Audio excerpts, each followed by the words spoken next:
बड़ा हम रिस्क ले रहे हैं कि ऑपरेशन की वजह से ही जान चली जाए, या कीमोथेरेपी की वजह से, या रेडियोथेरेपी की वजह से। तीसरी बात, ये कैंसर, थर्ड स्टेज का कैंसर खुद अपनी कॉम्प्लिकेशन पैदा करने में बहुत पॉसिबिलिटीज हैं।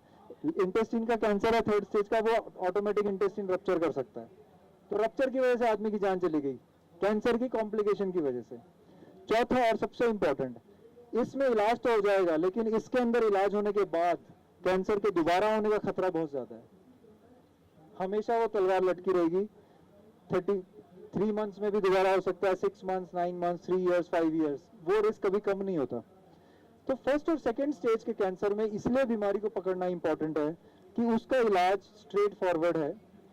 यहाँ एक इंपॉर्टेंट बात मैं बताना चाहूंगा, ज्यादातर लोग क्या सोचते हैं कि अगर सर्जरी से बच गए तो जान बच गई, ऐसा नहीं है। पेट के कैंसर में अगर कोई भी स्पेशलिस्ट, फॉर एग्जांपल मैं अगर किसी मरीज को बोलता हूं कि आपको ऑपरेशन से हम ठीक कर सकते हैं, it is a good news. पेट के कैंसर में अगर क्योर चाहिए, क्योर मतलब जड़ से खत्म करना है, तो बिना ऑपरेशन के वो हो ही नहीं सकता। अगर डॉक्टर ने बोला नहीं आपको ऑपरेशन की जरूरत नहीं है और सिर्फ कीमो और रेडियोथेरेपी देंगे, तो समझ लो ये बुरी खबर है। इसका मतलब नेचुरली मुंह पे वो ये नहीं बोलना चाह रहा है कि आपका बीमारी लाइलाज है, आपकी जान चली जाएगी, तो उसको बोलने के लिए यही बोलेगा कि आपको ऑपरेशन नहीं कर सकते। कई लोग इसको अच्छी न्यूज मानते हैं, ऐसा नहीं है। तो यहाँ पे ये जानना जरूरी है कि फर्स्ट और सेकंड स्टेज में पकड़ना बहुत जरूरी है, जो आज की तारीख में सिर्फ 10 से 15% मरीज हैं मेरे। और ये जब मैं मेरे बात कर रहा हूँ तो पूरे दुनिया की प्रॉब्लम है, ये सिर्फ इंडिया की प्रॉब्लम नहीं है कि अंडर डेवलप्ड है या डेवलपिंग कंट्री है, अमेरिका, यूके, आप किसी भी बेस्ट कंट्री में चले जाए वहां भी ये प्रॉब्लम है। अब इस प्रॉब्लम को सॉल्व कैसे करें? हमने एक प्रॉब्लम आइडेंटिफाई कर ली, ये एक अच्छा इनिशियल स्टेप हो गया कि हमने प्रॉब्लम तो आइडेंटिफाई की। इसका सॉल्यूशन क्या है? Collective effort. मैं तो ट्रेंड हूं प्रोफेशनली इस सब्जेक्ट में। आप लोगों को इतनी अवेयरनेस चाहिए कि अगर, जैसे फॉर एग्जांपल, अवेयरनेस की कमी से कैसे हमें नुकसान होता है। एक पेशेंट, आप कोई आया मेरे पास, उसको पेट में कोई तकलीफ है जो 4-5 हफ्ते से चल रही है, आप मेरे पास आए, मैंने बोला, ज्यादातर पब्लिक एक तो ना टेस्ट कराने में बड़ी संकोच रखती है, उसको कोई भी डॉक्टर टेस्ट लिख दे तो वो अच्छा नहीं लगता। टेस्ट के बिना वाला डॉक्टर के पास वो बार बार जाते रहते हैं, वो सोचते नहीं है कि वो अपना नुकसान भी कर सकते हैं इसमें। आप मेरे पास आए, मैंने आपके सेंटीमेंट्स को ध्यान में रखते हुए या अपने नॉलेज के अभाव की वजह से आपको कोई टेस्ट नहीं लगा, मैंने कहा नहीं नहीं कोई खास बात नहीं है, आप तो दवाई खाओ। अब यहाँ गलती हो गई। अब क्या है, ठीक है, आप बोलोगे बाहर जाके, मान लो कैंसर हो गया, बाद में डॉक्टर बेकार था, उसने ध्यान नहीं दिया या उसको नॉलेज ही नहीं थी, उसने टेस्ट ही नहीं कराया और मैं फंस गया। नुकसान किसका हुआ? डॉक्टर का कि आपका? आप अपने आप को क्रिटिसाइज क्यों नहीं कर रहे हो कि यार मैंने मेहनत नहीं की? हमेशा आप देखो, आप जितना टाइम और अपने मॉनिटरी चीजों पे लगाते हो। मेरे पास पेशेंट आया था कैंसर का, बिना कागज लिए, सर हम कागज भूल गए। मैं उनसे पूछता हूँ तुम्हारा प्रॉपर्टी का पेपर होता तो भूल जाते क्या? वो कहते हैं हम घर रख के भूल गए अपना ट्रीटमेंट वाला कागज। हम देखो कितने, हम जो पैसा हमारे किसी काम का नहीं आने वाला अगर हम जिंदा ही नहीं है, तो हमारी प्रायोरिटीज कितनी ज्यादा स्क्यूड हैं, उल्टी हैं बिल्कुल। हेल्थ के कॉस्ट पे हम सब कुछ करने को तैयार हैं जिसकी कोई वैल्यू नहीं है अगर हम बचे ही नहीं। तो इसलिए ये समझना बहुत जरूरी है, डॉक्टर के पास जाएं। डॉक्टर, देखो आज हम एक अच्छे एरा में बैठे हैं, आज ये 90s की बात हो रही होती तो प्रॉब्लम है, क्योंकि अब हमारे पास हर एक के पास एक कंप्यूटर हाथ में है, एक गूगल करना है, best doctors in Jaipur, best doctor in Delhi, best doctor in India, in the world, whatever, एकदम से मिलता है। प्लस एक और फर्क ये है, 90 के दशक में और अब में, अभी एक एक ब्रांच के मल्टीपल डॉक्टर्स अवेलेबल हैं। जब मैं पढ़ाई कर रहा था तब एक एक ब्रांच के एक रीजन में 1-2 ही होते थे। 500-500 किलोमीटर जाके तो हमें वो स्पेशलिस्ट मिलता था। अभी आपको जयपुर में ही कम से कम 20 गैस्ट्रो सर्जन मिल जाएंगे, कोई भी ब्रांच के। तो इसलिए ये हमें अपने आप को ही अवेयर करना पड़ेगा, ये हमारी गलती ही मानी जाएगी, क्योंकि लूजर कौन है? लूजर पेशेंट है। तो आपको एक चीज ये बहुत अच्छी, मैं आपको एक अपनी सलाह दे रहा हूं जो मेरे ख्याल से आपको माननी चाहिए स्ट्रिक्टली, कि अगर बाई चांस कोई बीमारी हो, आप डॉक्टर के पास जाएं, कोई भी हो, चाहे मैं हूं, चाहे कोई भी हो, और आपको आराम नहीं मिल रहा है, आंख बंद करके बैठे मत रहिए कि ये जान पहचान का डॉक्टर है या ये मेरा रिलेटिव है या WHWF में इनकी स्पीच सुनी थी हम इंप्रेस हुए। कोई कारण काम नहीं है, क्योंकि आपकी your health is at stake. हमारी हेल्थ हमारी खुद की जिम्मेदारी है। डॉक्टर के लिए तो प्रोफेशन है, ठीक है, उसकी ही जिम्मेदारी है, लेकिन बड़ा लॉस किसका है? तो आपको अगर सेटिस्फेक्शन नहीं मिल रहा, अगर आपको आराम नहीं मिल रहा, हैव अ सेकंड ओपिनियन, इसकी आदत डालिए। इसका मतलब ये नहीं है कि हम डॉक्टर को ब्लेम कर रहे हैं। डॉक्टर ने अपनी समझ से जो हो सकता था बेस्ट किया, लेकिन नोबडी इज सुपर ह्यूमन। हर एक की नॉलेज और स्किल अलग अलग हो सकती है सेम ब्रांच के होने पे। कभी कोई चीज किसी से मिस भी हो सकती है, ह्यूमन एरर भी हो सकता है।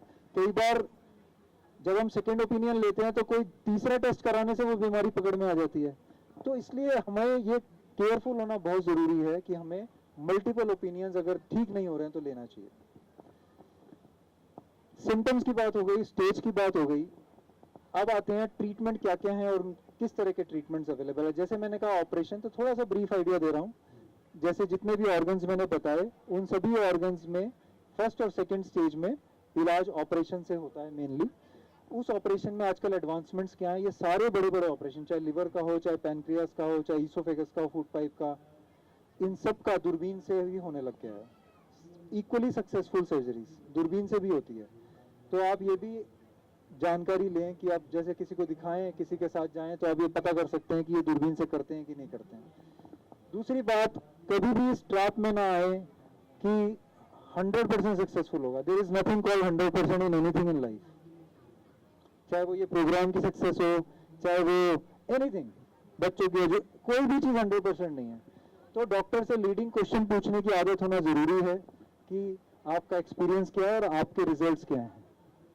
रिजल्ट्स का मतलब है, जैसे फॉर एग्जांपल मेरे पास पेशेंट आया, मैंने बताया आपको ये ईसोफेगस का कैंसर है, ऑपरेशन के लायक बीमारी है इसमें, लेकिन अगर मैं ऑपरेट करूंगा, अगर ऑपरेट नहीं किया तो 100% जान जानी है, ऑपरेट किया तो 2 से 5% आपको रिस्क हो सकता है कॉम्प्लिकेशंस का।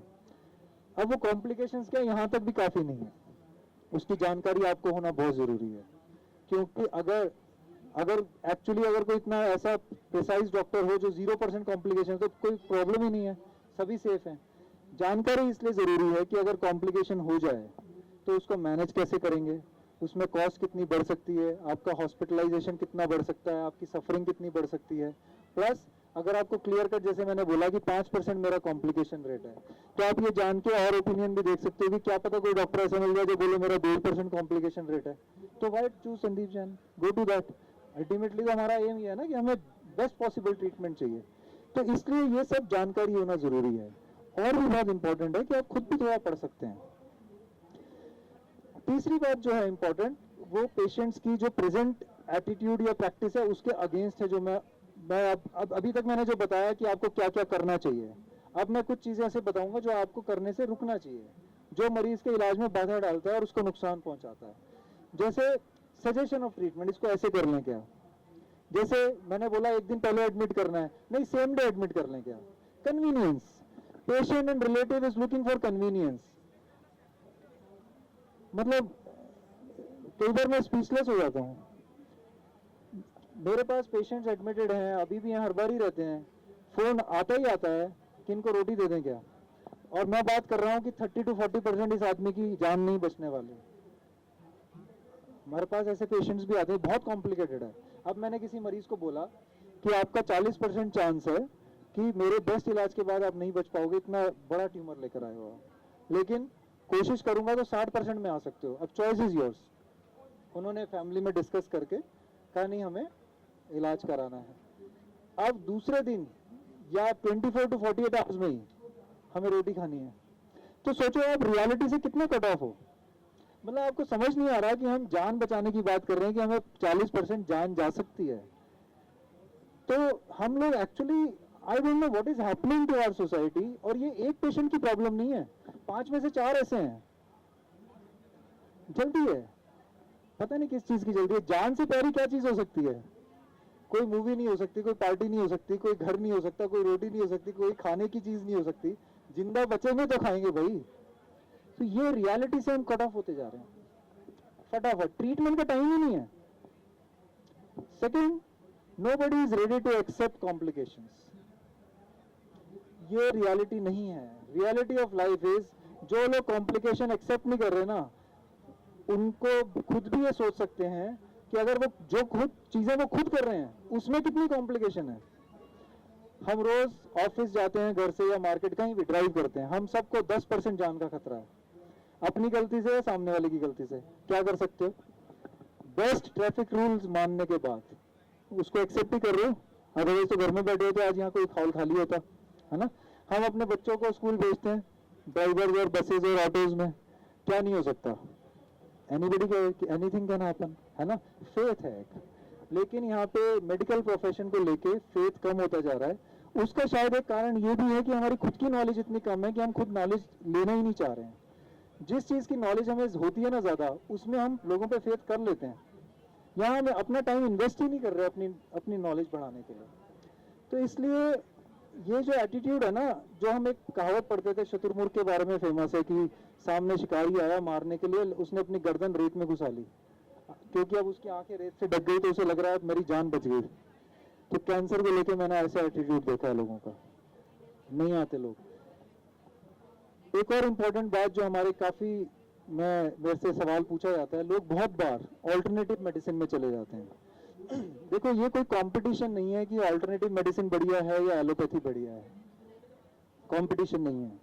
ये उसी तरह की बात है कि एक मेल है एक फीमेल है, दोनों का अपना अपना रोल है, लेकिन ऐसा जरूरी नहीं है कि हर दोनों व्यक्ति दोनों के ही एक सारे काम कर पाए।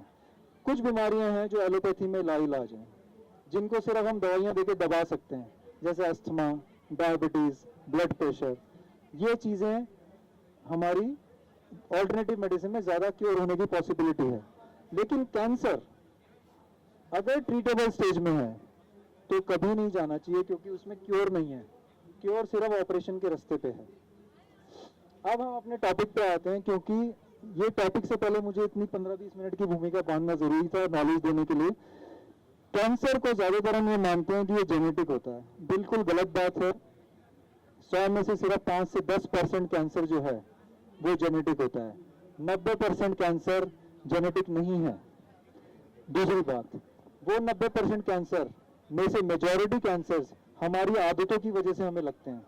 अगर हम अपनी लाइफस्टाइल सुधार लें, क्लोज टू आइडियल ले आए, तो हमारी दुनिया में कैंसर होने का रिस्क सिग्निफिकेंटली कम हो जाएगा। सिग्निफिकेंटली मीन्स बहुत ज्यादा हद तक कम हो जाएगा। तो हमारी लाइफस्टाइल में ऐसे क्या क्या चीजें हैं जिनसे पेट के कैंसर बढ़ते हैं बहुत ज्यादा।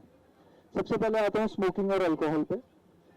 हमारी सोसाइटी में अनफॉर्चुनेटली ये दोनों ही आदतें बहुत ज्यादा बढ़ रही हैं।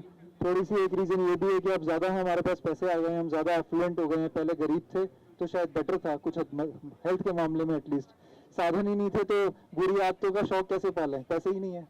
अब वो प्रॉब्लम बढ़ती जा रही है, सोशल ड्रिंकिंग बढ़ती जा रही है, स्मोकिंग कहीं भी देख लो आप, रेस्टोरेंट पे या कहीं जाओ, बच्चे स्मोक कर रहे हैं, ड्रिंक कर रहे हैं। पहले हालांकि कारण गलत है, इनइक्वालिटी की वजह से फीमेल्स कम इन आदतों में थी, अब वो इक्वालिटी के नाम पे उनका भी इन्वॉल्वमेंट ज्यादा हो गया है।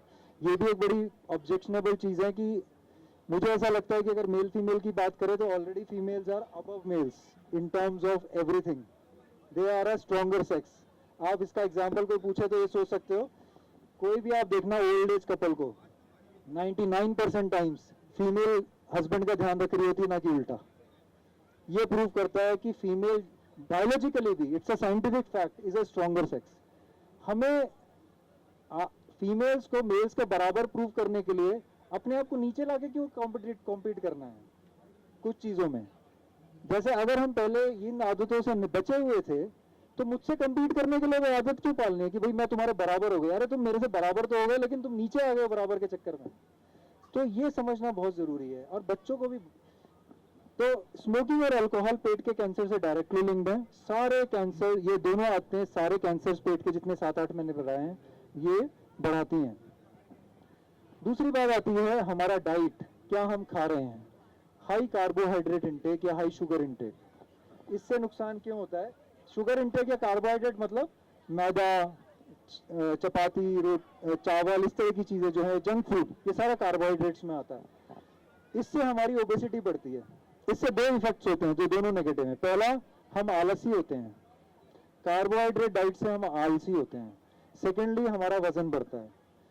Obesity is an independent risk of abdominal cancer. अगर सिर्फ मोटापा है आदमी को और वो कोई स्मोक, कोई और आदत नहीं है उसको, उसका रिस्क नॉर्मल आदमी के मुकाबले में 30% ज्यादा है। 30% कितना कितना ज्यादा है। अब हम आते हैं आलसी से क्या रिलेशन है। मान लेते हैं आज फॉर एग्जांपल मैं नॉर्मल वेट में हूं ऑलमोस्ट कैटेगरी में, लेकिन मैं फिजिकली एक्टिव नहीं हूं। मैं मोटा नहीं हूं लेकिन मैं फिजिकली एक्टिव नहीं हूं, इनएक्टिव हूं।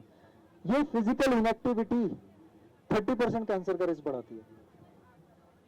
फिजिकल इनएक्टिविटी का मतलब ये नहीं है कि कोई लेडी है कह रही है घर का सारा काम मैं करती हूँ तो मैं तो एक्टिव हूँ, कोई आदमी है तो कहता नहीं मैं तो कंप्यूटर पे बैठा रहता हूँ, या जैसे फॉर एग्जांपल मैं सर्जन हूँ कि मैं तो हॉस्पिटल में ओटी में खड़ा रहता हूँ 12-12 घंटे, ये कोई एक्टिव नहीं है। अगर ऐसे लॉजिक है तो आप अपनी गाड़ियों की सर्विसिंग क्यों कराते हैं? वो तो चलती रहती है, गाड़ी तो चलती रहती है ना, फिर भी उसको स्पेशली हमें 3-6 महीने में एक बार सर्विसिंग के लिए भेजना पड़ता है।